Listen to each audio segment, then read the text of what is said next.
Amen. Well, good morning. Hey, welcome to URA Community Church. My name is Ron. I'm the pastor here. It's so good to see you. Thank you for hanging out with us today. Sometimes we sing those songs, and it can often be like you really believe that? Like, those words that are on there, are they real, and can I really trust them? I'll just tell you that this morning, I'll try to get through this, but this morning is one of those times where the words on that screen were the words of my life.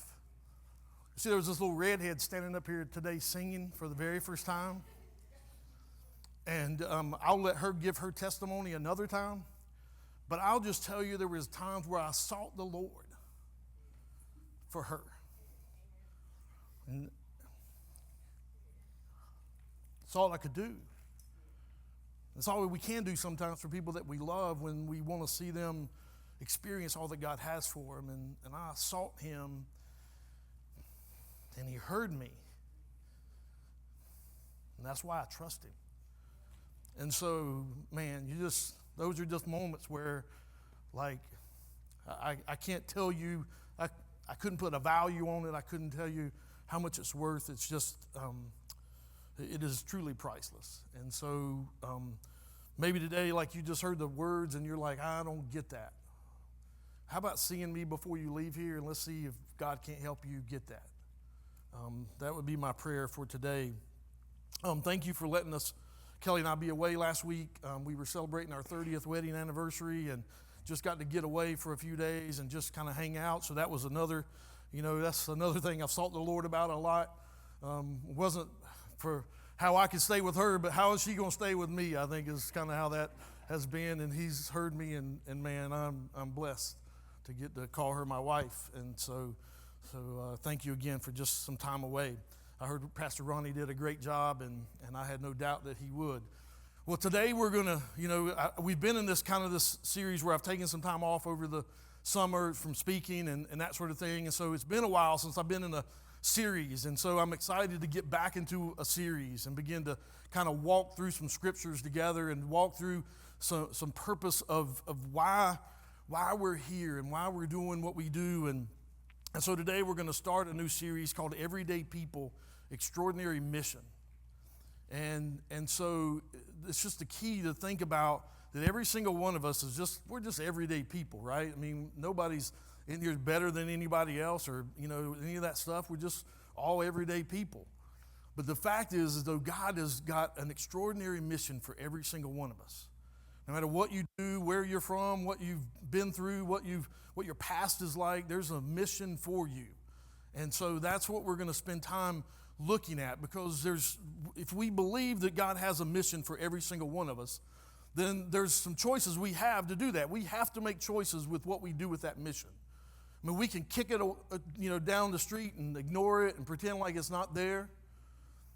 We can maybe kind of every once in a while consider it and show up and do a little something for somebody and do something that kind of makes us feel like we accomplished something and yet, not just, but kind of stay on the outside and not commit.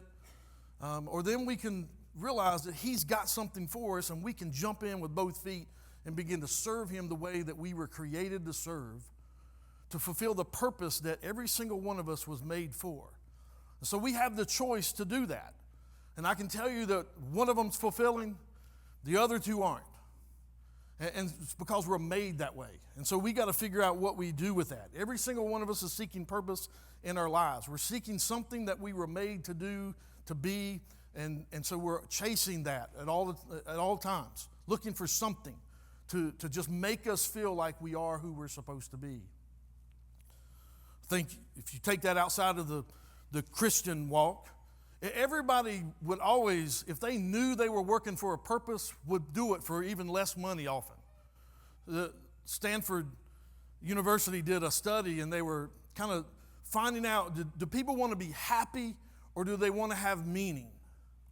And what they found out was that everybody wants both. We all want to be happy, but we all want meaning. And that meaning is so important to be able to find that. And so every single one of us wants to find that meaning, and we're going to spend the next few weeks kind of digging into that. We're going to look at the lives of just some everyday people that God called and put them on that extraordinary mission, and how each one of them answered that call, and how each one of us, when we come into that relationship with God, we begin to see that mission and we begin to want to be part of that mission. And so we've got to make some choices. Are we going to be willing to do that? And so we're going to spend some time just looking at those lives. Today we're going to start in Matthew chapter 9. We're going to look at the calling of Matthew. And so we're going to look at the fact that if Matthew was called, we are called. So every single one of us has that calling as we come into that relationship, and Matthew certainly answered that and demonstrated that for us. But think about the scene of Matthew chapter 9, beginning in verse 12. As we kind of think about it, there's this dusty road. And in this dusty road is a marketplace.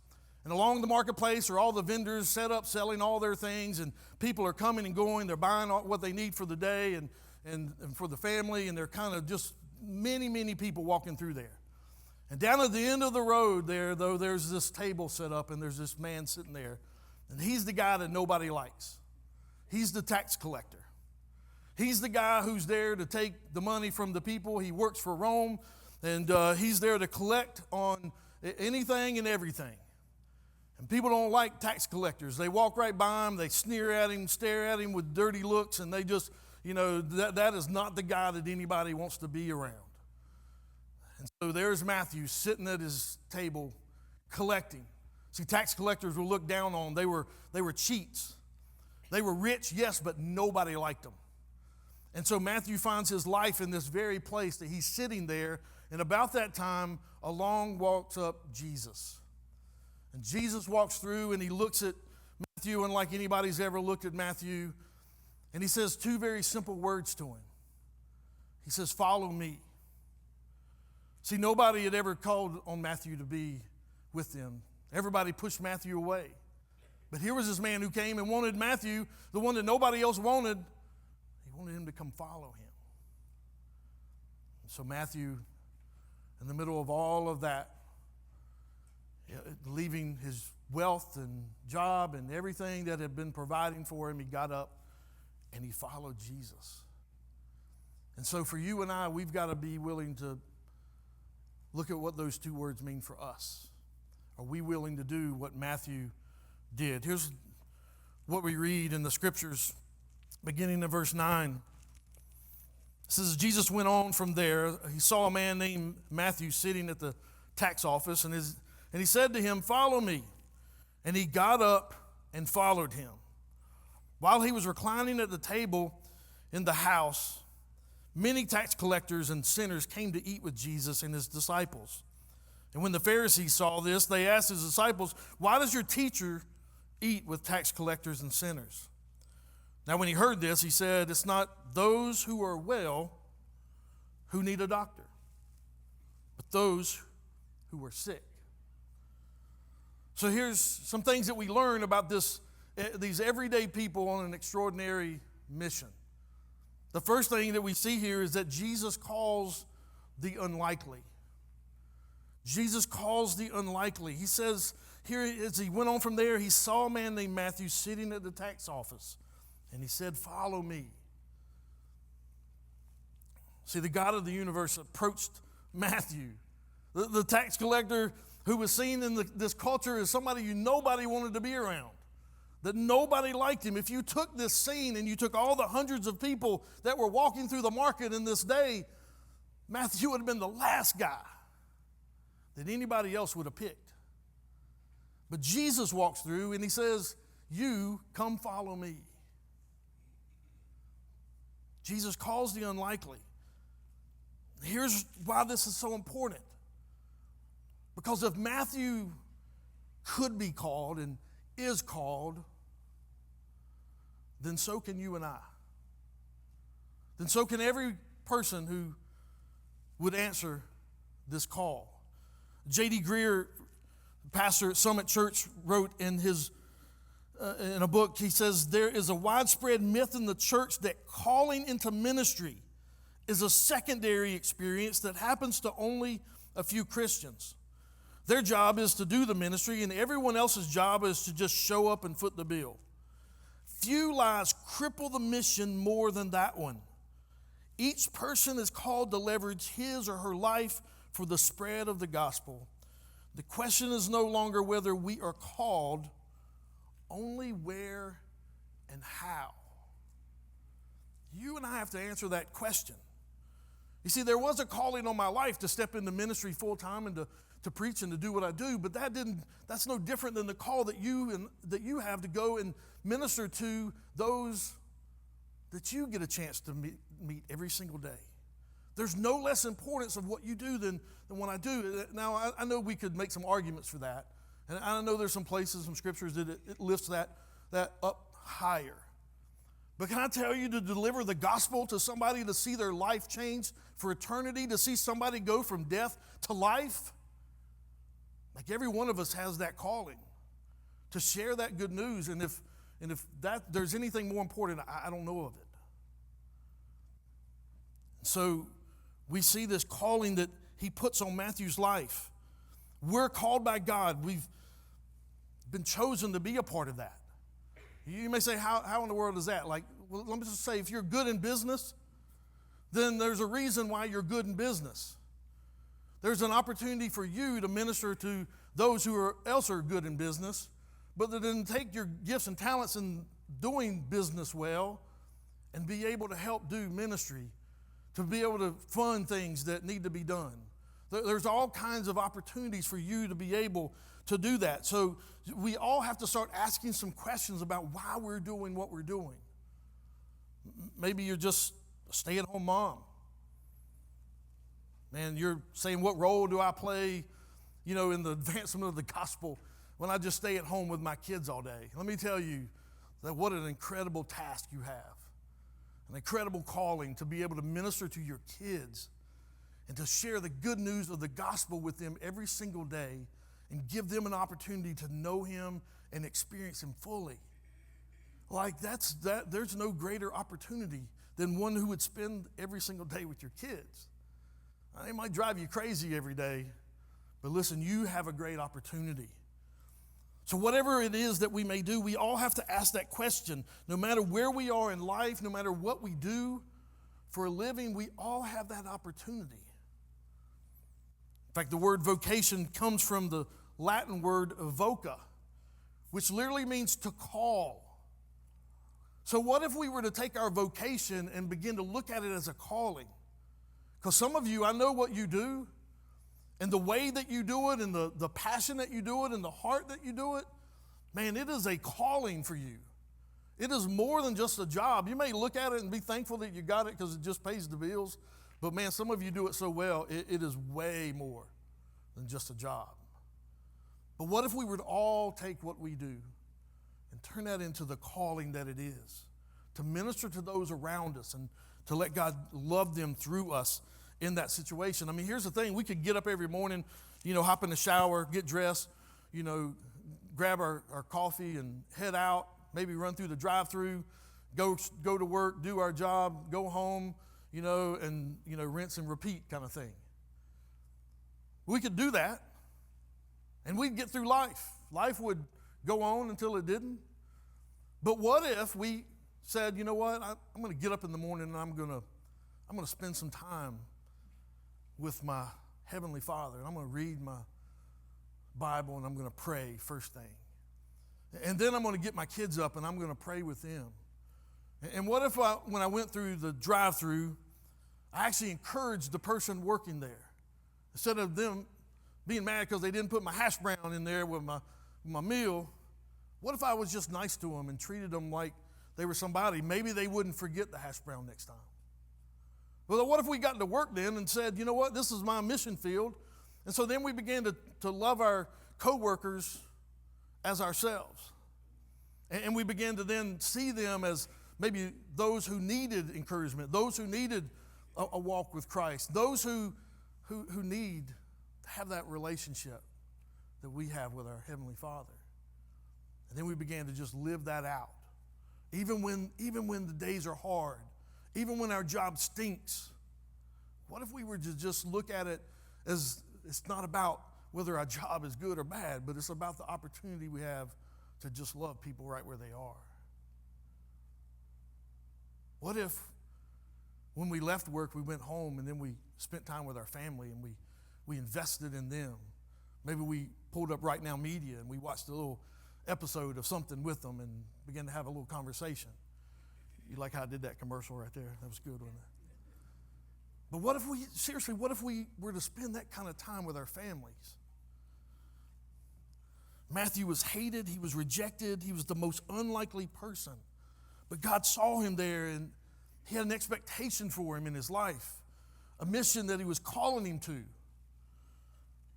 So he called this ordinary, imperfect, everyday person to come and do something extraordinary.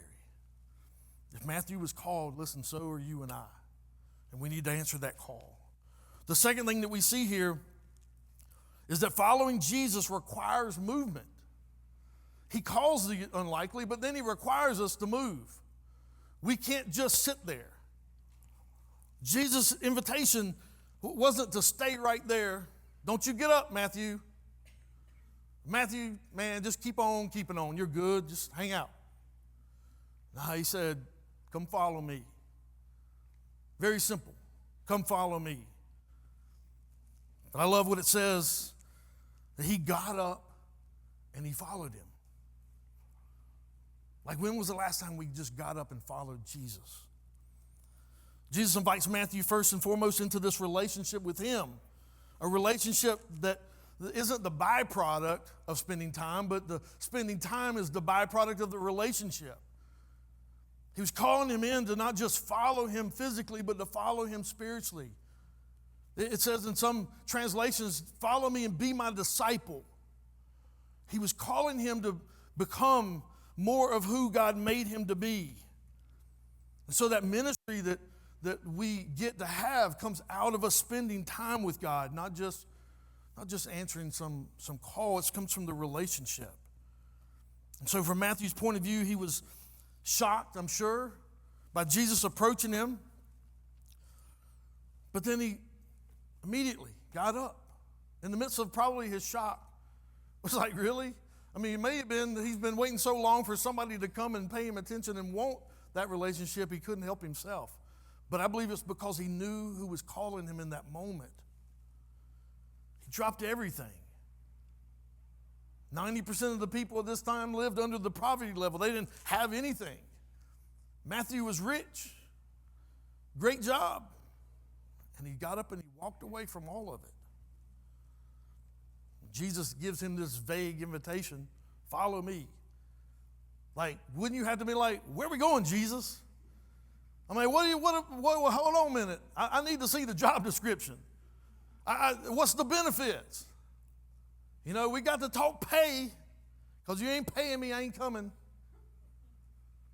No, he just says, come follow me. And man, Jesus puts that out there and Matthew follows. If we look at the first words of verse 9 there in the CSB, it says, as Jesus went on from there, see, Jesus was leaving something that he had just done. He had healed a paralytic, and not just healed him physically, but he'd forgiven his sins. Matthew didn't know much about Jesus at the time, but he had seen something that just happened. And as Jesus walks by, he calls Matthew to come. So I'm guessing Matthew in this moment, after he'd seen Jesus forgive this paralytic, he was probably thinking, can this man really forgive me for all I've done? All those times I kind of cut the little piece off the top. All the times, I went and spent this on myself rather than turn it in. Times where I lied to get more. See, the thing about this movement, when we begin to see God working and we begin to see the calling that we have, we see that the Jesus invitation that he gave Matthew and that he gives us, that invitation it goes from sitting to following. It goes from sitting to following. See, Matthew was seated in a chair. Jesus walks by, calls him. He's got a choice. He can stay seated or he can get up and go. Matthew gets up and goes. You and I have that same opportunity and that same choice that we have to make. Do we make this conscious effort to get up out of our seats and go follow him? Like nobody's called to sit in a seat, I promise. Nowhere in the scriptures does it demonstrate that all we're supposed to do is sit and soak. Because all I know about sitting and soaking is you eventually start to stink and you begin to rot. And nobody's called to do that. So what about each of us? What kind of calling does God put on your life? Is he saying, come follow me? If you've been hearing that call, that, yeah, there's something I need to do, are you still seated? Or have you got up and gone? I think he so desires for every single one of us to follow him, not from a seat, but from our feet, trusting him and following wherever he leads. So here's the third thing that we see, that God transforms my everyday life. When we look at verse 10 in the CSB there, it says, while he was reclining at the table in the house, many tax collectors and sinners came to eat with Jesus and his disciples. I love what the NLT says about it. Here's what it says. Later, Matthew invited Jesus and his disciples to his home as dinner guests, along with many tax collectors and other disreputable sinners. Like it like sticks another like thorn in there. Like they're not just sinners, but they're disreputable sinners. Like these are some bad people. Matthew invites them in, and Jesus comes to eat with them. As we follow Jesus, though, we begin to see how he transforms our everyday life. He begins to transform how we look at what we have, our stuff. He begins to transform how we look at the relationships with the people around us. He begins to change things about how we see it. He'll change how we look at our resources. We've been blessed with so much, and so often we take so much for granted, but he gives us an opportunity to see it different. Matthew used his home. He saw his home as something more important than just a place to go and reside. He invites his friends in to be able to meet Jesus and have a relationship with him. You and I have that same opportunity with what we have. When Jesus borrowed Peter's boat to teach the crowds, Peter gives him that boat. It became a tool. It became a pulpit of sorts where Jesus taught the people from, and people heard that and were changed by it. Later on, Peter would use that same boat to catch the fish. We saw a simple boy with 5 loaves and 2 fish, just willing to give over his lunch. And God took that and fed thousands of people. Think about the examples in our everyday life. Think about your car. Like more than just a ride here and from, what if it became an opportunity for you to pick people up and bring them to church? Or it began a place where you began to deliver meals to people that couldn't get out and eat with them. What about your table? What if you invited people to come in for conversation and just to hang out, and to those people maybe that are on the fringe that nobody else invites? What if you invited them in to just come have a meal with you? What about your phone? Here's a better one. What about your social media? I hate social media. I hate it. And I know you're saying, well, you're on there all the time, Ron. Yeah, it's because y'all are on there all the time. It's the only way I can communicate with half of you. But man, sometimes I read it and I want to throw my phone, you know. But what if we were to take that, though, and turn it and begin to use that to encourage people? To not just share all the junk of the world, but we began to share scriptures, or we began to share testimonies, or we began to just say, hey, you know, like one of my favorite things lately has been On the Road, the thing from CBS, the news, the On the Road guy, whatever his name is. But he tells these amazing stories of just good stuff. And I've been watching those so much and just trying to be encouraged by that. Like I don't watch the news anymore. I watch stuff like that. But what if we were to take our social media and do something positive? What about our home? What if our home wasn't just a place where we went home and slept at night, but we opened it up for people to come in? What if you were to host a community group and just a few people from the church that came in and you put on a Right Now media video, and you let them teach you something, and you asked a few questions, and everybody walked away closer to God, wouldn't that make your home a little different place? There's you another commercial. How's that? Am I doing good? They're going to have to pay me for all this. Nothing's free. But truly, what if we were to see what we have differently? What about your skills? What if you took your skills and began to teach somebody that didn't have skills how to do something so they could do something for themselves? Could you not change somebody's life by giving them an opportunity to have a trade? Man, what if we surrendered our resources and everything that we had to the one who multiplies those things for a greater impact? Wouldn't that be an amazing picture? God will transform not only how we see our stuff, but how we see our relationships. We begin to see people not in our life by accident. Can I tell you that I don't look at anybody that God crosses my path with as an accident any longer. There's a reason for every single person to come past across my path. There's a reason to either be encouraged or for me to encourage them. Sometimes I get it, sometimes I don't. But I know that everybody's there for a reason. Like you didn't show up here today by accident. Not nobody. I mean, if you were just driving by and you just pulled in the parking lot, I promise you, that wasn't an accident. You're here for a reason.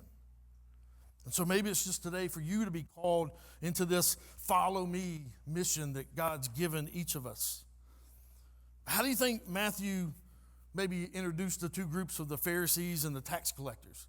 Isn't that a little interesting? Here are the religious leaders of the time with the disreputable sinners. Like, how do you mix those two together?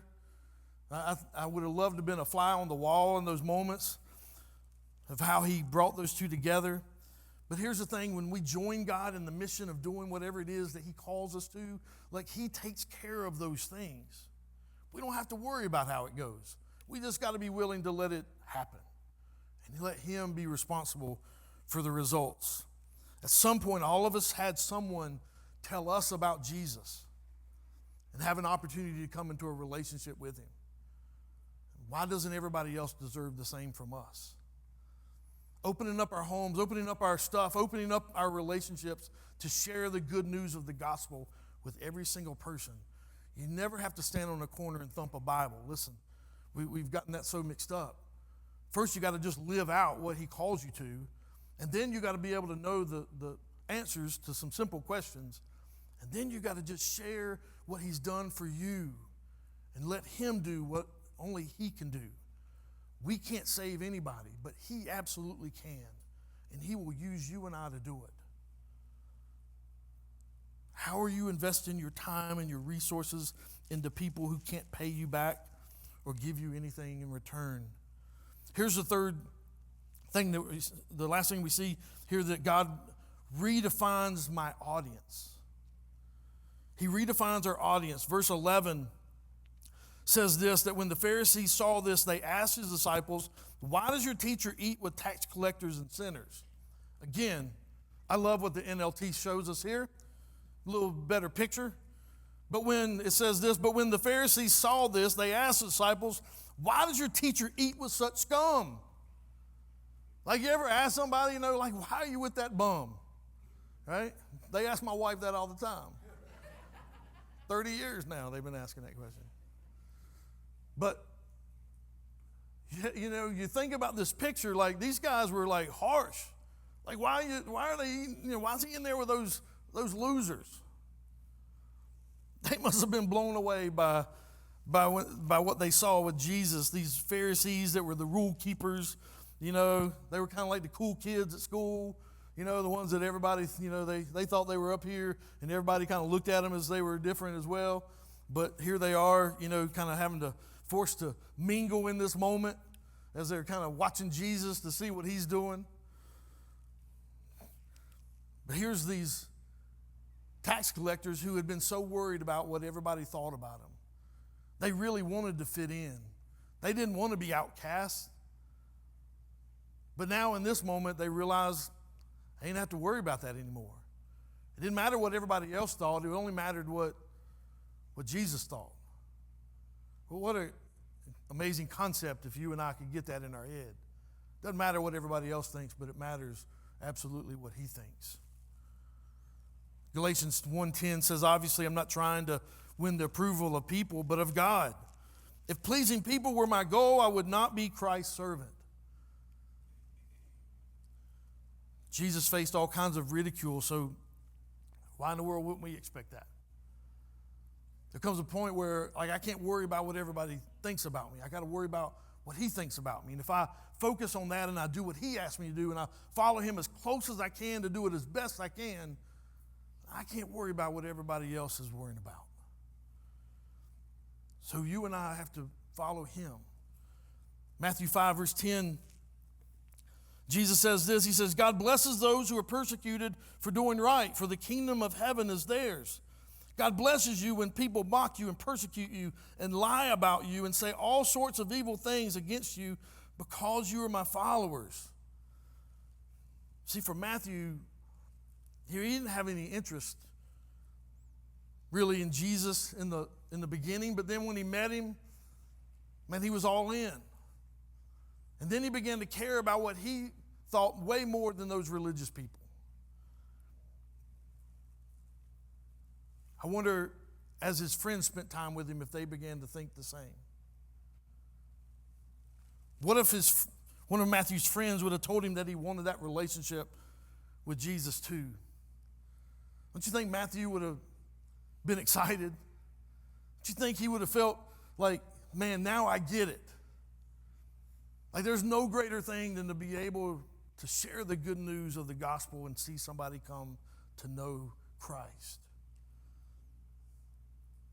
So he changes so much about us.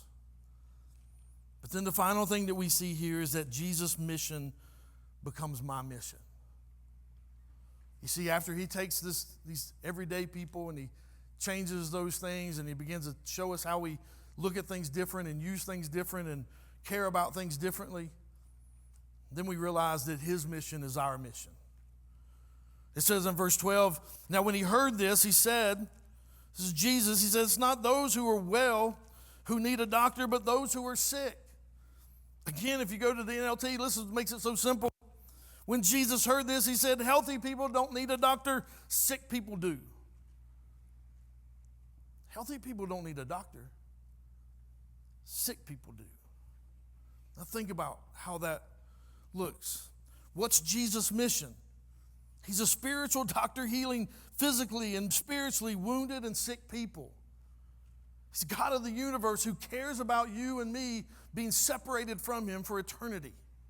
And so because he cares so much about our spiritual health, he was willing to give his life on a cross to die there so that you and I could be forgiven of our sins and have a relationship with him for eternity. He died so that we could be restored, so that we could have that health in our relationship with God. He cares about every single one of us, and he cares about every single person that you'll come across.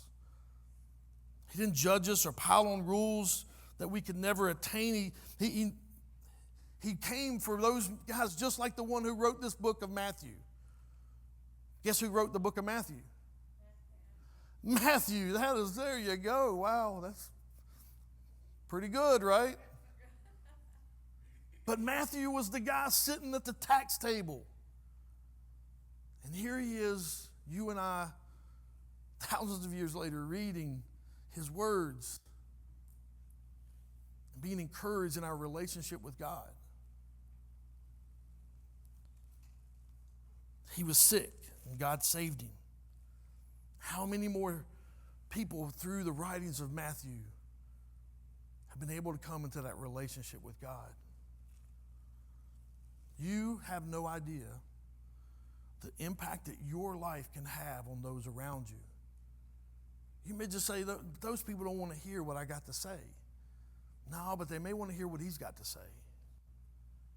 You just got to be faithful enough to say it. There's a powerful scene in the movie Hacksaw Ridge, if you've ever seen that, one of my favorite movies. It's so encouraging. If you haven't seen it, I will give you an encouragement to go see it. But the movie Hacksaw Ridge is the true story of Desmond Doss, who was a medic in the Second World War. He was in Japan, and they were fighting, and Desmond Doss was a believer, and he wouldn't carry a gun, but yet Desmond Doss, this medic who wouldn't carry the gun, who they actually tried to get him kicked out of the army. He actually ends up being the guy who saves many, many lives. Because in the midst of a battle, he came to a place where he said, I can help one more person. And he kept grabbing them one by one and helping them, and then he finally got to this place where it became so difficult to do, and he just began to pray, God, will you help me just get one more? And so over and over and over again, Desmond Doss would go crawl through the battlefield, and he would drag one more and lower him down to safety. 75 men were saved that day because of Desmond Doss saying, let me just get one more.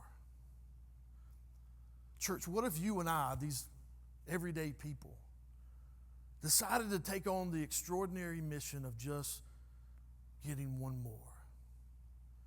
What if we took on the incredible, extraordinary mission of just saying, God, help me to just love one more person today. Help me today to just be able to tell one more person that God loves them. Help me today to just tell one more person that they matter because Christ died for them. What if we took on the extraordinary mission of just saying, help me just lead one more person to a relationship with you? You see, Matthew got up and followed Jesus. And because of that, God used him to get one more and one more and one more. Jesus, the one who said that you leave the 99 and go after the one, is calling you and me to go after those ones. You know the one.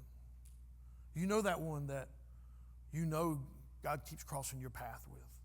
You know that one that doesn't have a relationship with God, but yet you can't get them out of your life. You know that one more that you keep thinking about, that I just need to tell them. You know that one more that you just know that you just need to spend one more time with them. Today, you and I are just everyday people. But God has called us to an extraordinary mission.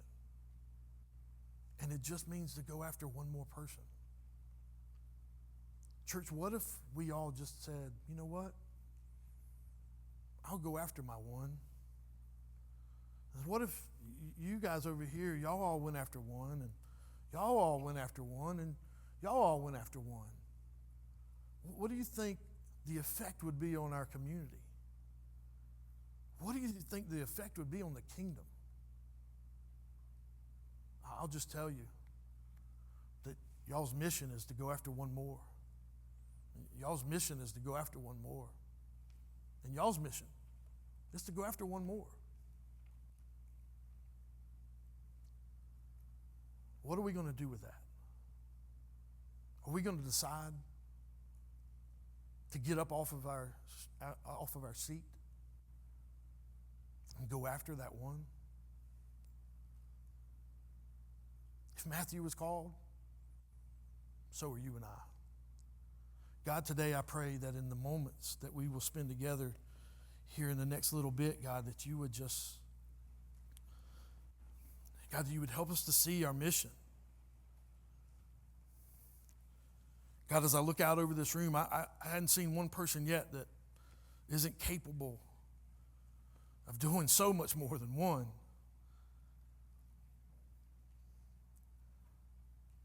But God, today as you just call us to this incredible, extraordinary mission of introducing people to you, my prayer is that first, if there's someone in the room who doesn't know you and doesn't have that relationship and hasn't become one with you, God, I pray in this very moment that they would see the fact that every single one of us is separated from you by our sin. And we only come into a relationship with you when we realize that we are separated and there's nothing we can do, but that you did what needed to be done. You sent your son Jesus to die on a cross to pay the price for our sin so that every single one of us could be forgiven. By having that opportunity to be forgiven, God, we simply need to confess our sin and confess Christ as Lord. You say if we confess it with our mouth and believe it in our heart that we'll be saved. So God, today, would you save whoever needs to hear that today?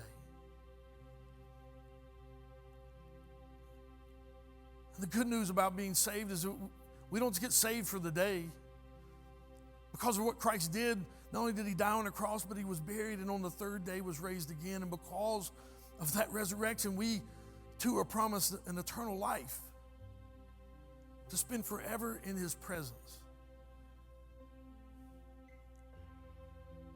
And so God, today, would you just let somebody hear that and believe it for themselves today?